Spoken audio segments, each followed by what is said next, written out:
Doctor Bharat बरई, ये समझना बहुत जरूरी है कि अमेरिका पहले तो लगातार अपना सॉफ्ट कॉर्नर ईरान के लिए दिखा रहा था, अच्छे लोग बता रहा था। अब जिस तरह से इसकम शब्द का इस्तेमाल डोनाल्ड ट्रंप ने किया, अर्थ यही था कि बहुत ही घटिया लोग हैं, बहुत ही क्रूर लोग हैं। आखिर रातों रात ऐसा क्या हुआ जिसके चलते अमेरिका ने इस तरह का कदम उठाया और 80 ठिकानों पर हमला कर दिया? देखो, डोनाल्ड ट्रंप जो भाषा का इस्तेमाल करते हैं, मैं उसके सम्मत नहीं हूं, लेकिन जो जौहरी कार्रवाई अमेरिका ने की है, मैं उसके साथ सम्मत हूं। अब आप बोलते हैं कि आयतुल्ला का जहां अंतिम संस्कार होने वाला था, तो ईरान को ये शिप पर अटैक क्यों करना था? 60 दिन तक तो सभी शिप्स फ्री पैसेज में जाने वाले थे। उसमें जो एक जहाज पर अटैक हुआ वो तो कतर का जहाज था। अब जो निगोशिएशंस हो रहे हैं दोहा में हो रहे हैं, कतर में, और उसी जहाज में भारत के लिए एलएनजी था। तो अपने मित्र देश का जहाज था और उसका जो कंटेंट था एलएनजी, वो भारत को जा रहा था। तो इसी टाइम पर उनको अटैक करने की क्यों जरूरत थी? जैसे ईरान के प्रमुख पेजेश्कियान ने बोला 5 दिन पहले कि ईरान में कोई हार्डलाइनर लोग हैं जो हमको, पेजेश्कियान को और विदेश मंत्री अरगाची को बोल रहे हैं कि वो लोग देशद्रोही है, वो अमेरिका के साथ निगोशिएशंस करते हैं, उसके साथ करार करते हैं। प्रमुख ने बोला कि हम ईरान की भलाई के लिए, ईरान के लोगों की भलाई के लिए ये एग्रीमेंट करते हैं। मेरा ख्याल है कि आईआरजीसी में कुछ हार्डलाइनर लोग हैं जो ये नहीं चाहते, उनको लड़ाई ही करना है। तो भले कोई भी प्रमुख बोले, वो अपने को जो करना है वो करते हैं। तो उनका ये इंटरनल प्रॉब्लम ईरान का है। बिल्कुल, ये इंटरनल प्रॉब्लम ईरान का हो सकता है। मेरे साथ यहाँ पर अभय कार्की जी जुड़े हुए हैं। अभय जी, क्या वास्तव में ईरान के अंदर ऐसा राजनीतिक माहौल है जिसके चलते कौन फैसला लेगा, कौन युद्ध का आदेश देगा, कौन सीज फायर करवाएगा, ये निश्चित ही नहीं है, जिसके चलते इस तरह के हालात पैदा हुए हैं?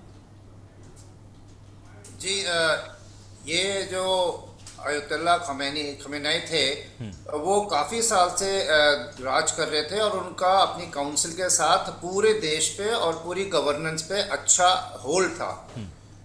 तो दो चीज़ें भी हैं। एक तो उन्होंने इतने सालों से उनको पता था कि हम लोगों को मारा जाएगा, तो उन्होंने 31 प्रांत में अपने ईरान के 31 independent governance, independent military commander, independent काम करने की तरतीब उनको दे रखी थी कि अगर सेंट्रल कमांड टूट जाता है तो आप लोग संभालेंगे कमान और एक दिए हुए निर्देश पे चलते रहेंगे, चाहे आपस में आपका तालमेल ना हो at a national level. Khamenei जो थे उनका अच्छा कंट्रोल था, और ये जब चलता, जब एक सोचा था कि चलो आधी अगर सेंट्रल लीडरशिप चली जाती है तो फिर बाकी जो है वो सक्षम है, हमारा डिस्ट्रीब्यूटेड है पूरा रिस्पांस मैकेनिज्म, और एक अगर हाथ कट जाएगा तो दूसरा हाथ या दूसरे पैर हमारे काम करते रहेंगे। ये सोच थी, और ये सोच बहुत सफल रही है अमेरिका के खिलाफ, क्योंकि जब पूरी की पूरी सेंट्रल लीडरशिप, पॉलिटिकल भी, स्पिरिचुअल लीडर जो थे, थियोलॉजिकल अयतुल्ला, सारे चले गए थे, और जो सीनियर मिलिट्री कमांडर्स थे जिनको तजुर्बा था, जो इंटरनेशनल लेवल पे बात कर सकते थे, सोच कर सकते थे, वो सब निकल गए। अब बचे कौन है?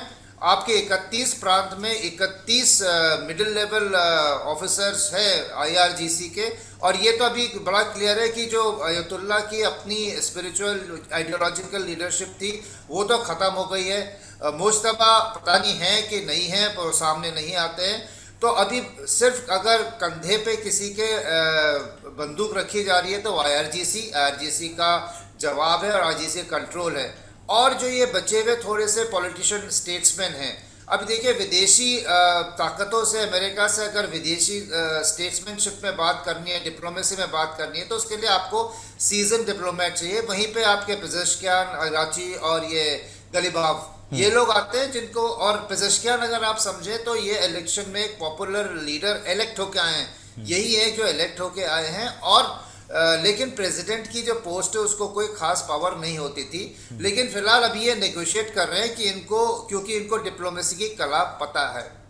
दूसरी तरफ इनके पास अभी कोई सीनियर सेंट्रल लीडरशिप जो कि सालों साल से इंटरनेशनल एक्सपोजर पे रहा हो आईआरजीसी का, वो कोई नहीं है। अब जो सारे के सारे हैं वो रीजनल कमांडर्स हैं। अगर आप अफगानिस्तान की तरफ देखें, जब रशिया गए थे तो वहाँ पे रीजनल वॉरलॉर्ड्स जो थे उन्होंने पावर सत्ता ले ली थी और वो आपस में लड़ते रहते थे। मेरे को ये लगता है कि अभी जो हार्ड लाइन बोल रहे हैं अरगाची और पेजेश्कियान की हार्ड लाइनर, हमारे को गद्दार बोलते हैं, देश को बेच दिया बोलते हैं, ये वही लोग हैं जो कि अभी तक एक्सपोज नहीं हुए हैं। एक कट्टरवादी सोच विचार रखने वाले आईआरजीसी के कमांडर हैं 31-32 अगर है, उनमें से अगर 20 भी सोचते हैं कि ठीक है जो सेंट्रल सिविलियन लीडरशिप कर रही है वो ठीक है, लेकिन 10 ऐसे भी होंगे जो सोचते होंगे कि बस हर चीज़ का जवाब तलवार है, सर तन से जुदा कर देंगे, हम मर जाएंगे लेकिन जीने नहीं देंगे। और जो अमेरिका को एक शैतान के रूप में वो देखते हैं, उसमें भी वो अपने को एक अहम कड़ी मानते हैं कि हम इनसे बदला लेंगे और हम सब इनसे बात क्यों करें। ये एक एक्सट्रीम आइडियोलॉजी वाले, लेकिन आज की तारीख में उनकी जो सेंट्रल आईआरजीसी लीडरशिप थी वो बेहद कमज़ोर या ना के बराबर है। अयोध्या चले गए हैं और अभी उनको जो है जो सिविलियन स्टेट्समैन है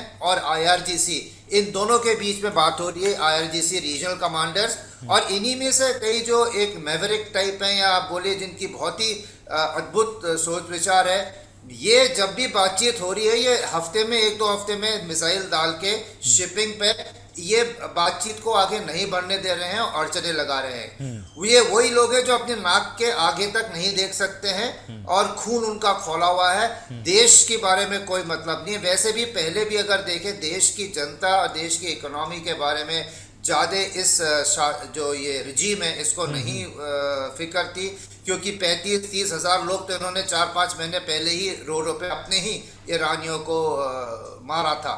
और ये कंट्रोल जो है इनका काफ़ी अपने बंदूक के दम पे इनका कंट्रोल है अपनी जनता के ऊपर।